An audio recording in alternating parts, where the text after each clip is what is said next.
Selamat datang pada topik kali ini. Kita akan mempelajari mengenai hashing dan hash tables. Oke, teman-teman sendiri udah pernah pelajarin belum mengenai hashing?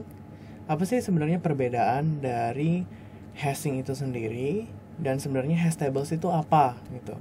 Ya.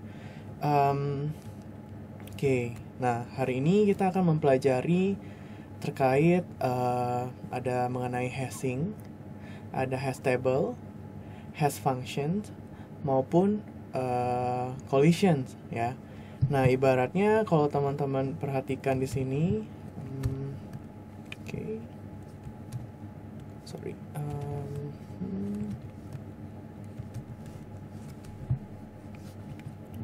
oke, ntar saya jalankan dulu ininya. Oke, nah ibaratnya kalau di dalam kalau kita berbicara mengenai array ya, teman-teman bisa lihat array itu kan biasanya kita simbolkan dia dengan semacam kotak kayak gini ya. Entah dia satu dimensi ataupun dua dimensi. Anggapannya kali ini saya buatin dia sebanyak satu dimensi.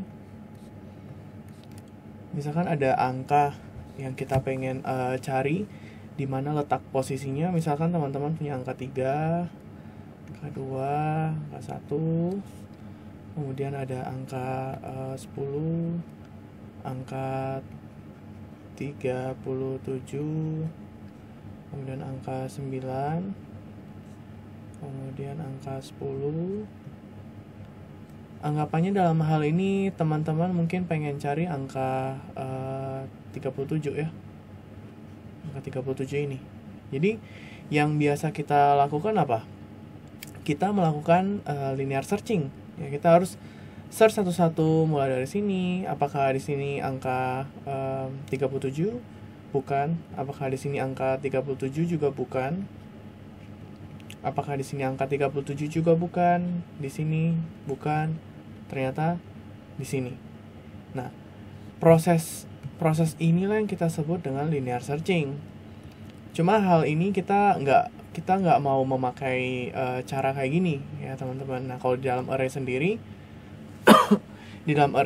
kita pada saat memasukkan inputan array, normally yang kita masukkan adalah misalkan ini indeks ke 0. Indeks ke 0 ini kita input ke dalam, kemudian ada indeks 1, indeks 2, dan biasanya kita inputnya sequential gitu ya. Nah, cuma cara ini ya, linear searching ini dianggap istilahnya terlalu lama gitu ya. Ada metode yang lebih cepat. Nah, makanya lahirlah yang namanya ada suatu metode hash function ya. Kita coba perhatikan. Hashing ini sendiri digunakan untuk melakukan storing maupun retrieving keys in a rapid manner. Nah, jadi ini lebih cepat. Jadi nggak kita melakukan linear searching lagi tadi seperti yang dilakukan oleh array. Kemudian hashing ini juga digunakan untuk indexing. Ya, kenapa indexing? Karena dia lebih cepat. Ya, kita coba lihat. Kalau misalkan saya punya lagi tabel. Anggapannya hashing itu ibaratnya adalah semacam suatu box gitu ya.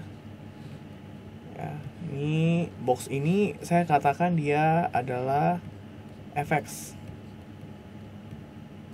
Ya, fx ini merupakan hashing function. Hashing function.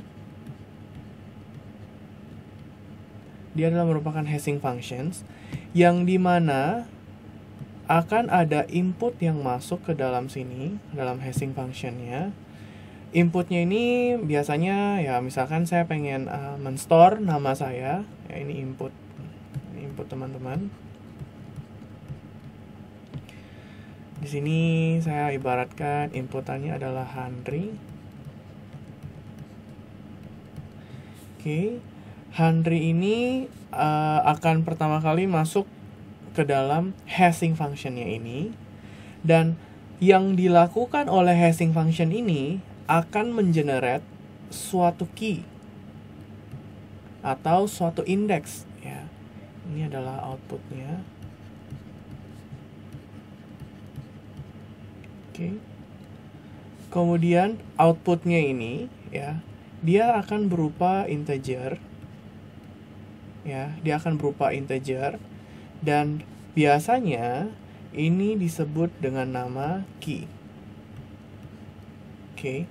Jadi key atau index. Key atau index ini ya digunakan, teman-teman gunakan untuk men-store nilai Henry. Jadi biasanya sebelumnya array itu kan kita bisa inputnya secara sekuensial yang sudah saya jelaskan sebelumnya. Tapi pada saat kita ingin menyimpan value array ke dalam hash table ini gitu ya, ini tidak di store berdasarkan sekuensial tersebut, tapi di store berdasarkan perhitungan yang dilakukan oleh hashing function ini, dan nilai Henry ditaruh di dalam nilai key ini ya.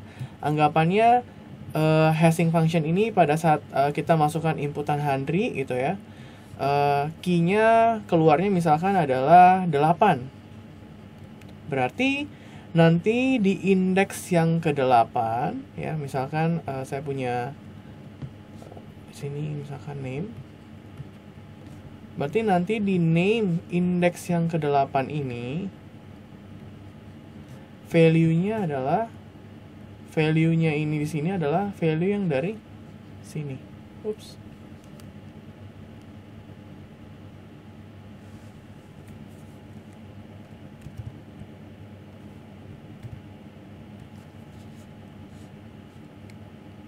Oke.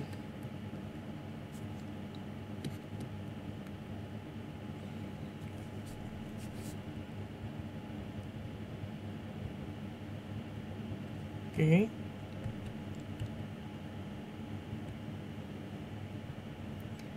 Baik. Jadi seperti tadi ya teman-teman. Jadi hashing-nya itu bakal ditaruh nilainya tersebut Henry misalkan 8, dia bakal diinputkan ke dalam indeks yang ke-8 ya. Nah, contoh di sini ya. Ini adalah contoh dari penerapan dari hashing itu sendiri ya. Sebelumnya hash table tadi saya belum jelaskan terkait apa itu hash table ya. Kalau teman-teman perhatikan, hash table itu adalah dia ibaratnya ya kayak array pada umumnya ya teman-teman ya. Cuma nanti di slide itu digambarkan dalam bentuk table gitu ya. Tablenya ini ya kayak array ya teman-teman. Ini adalah indeksnya gitu ya. Yang ini adalah value-nya. Ya, indeks ke-0, value-nya berapa? Indeks ke-1, value-nya berapa? Indeks ke-2, value-nya berapa, dan seterusnya ya. Ini yang disebut dengan hash table. Jadi hash table itu mirip kayak array pada umumnya saja ya teman-teman. Nah, contohnya ya di sini katanya kita pengen store, itu ada istilah define, ada float, ada exp, kemudian ada char, dan ada atan. Ya. Tujuannya ini mereka pengen store nilai-nilai tersebut itu ke dalam hash table dengan size yaitu 26. Jadi teman-teman tahu properti dari suatu hash table itu adalah mereka juga memiliki size ya. Kemudian di sini dikatakan seperti yang tadi saya gambarkan di dalam hash function yang teman-teman tadi tahu, dia ibaratnya kayak semacam kotak gitu ya teman-teman ya, dan dia mempunyai fungsi ya. Fungsi ya, ini fx, maksud saya fx.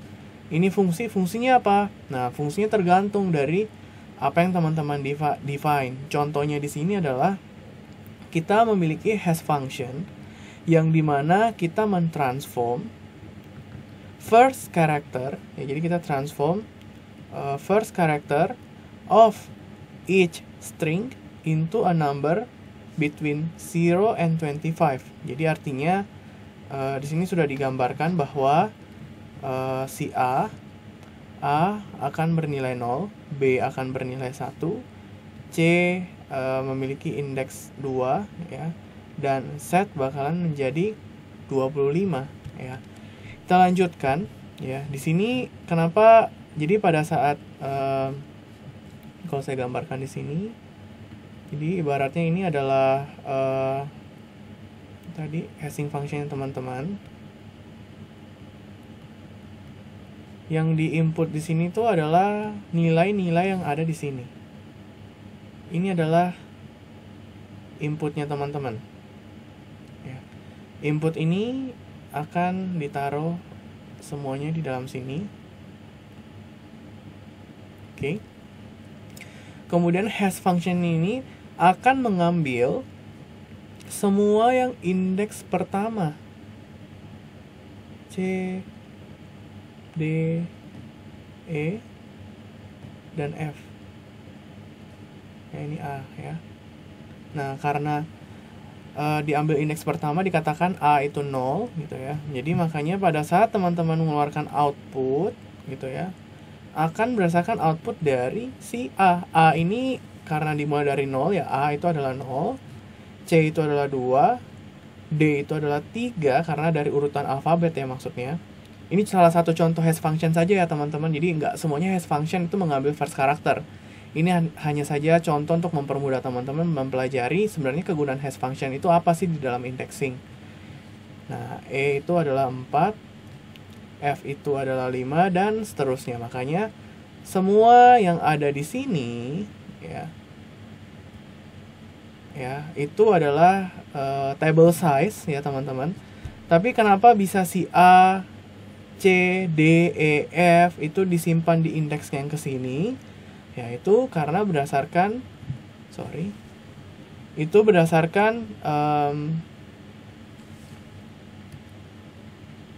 berdasarkan key yang didapatkan di menu sini ya, karena kan nanti di akhirnya ini akan mendapatkan key ya. Key-nya ini yang teman-teman harus taruh. Jadi atan pada saat dimasukkan di sini, hash function-nya akan menghitung dia di indeks berapa dan keluarlah nilai 0. Makanya teman-teman harus taruh atan di dalam indeks ke 0 dan seterusnya. Jadi hash function kayak gitu. Oke.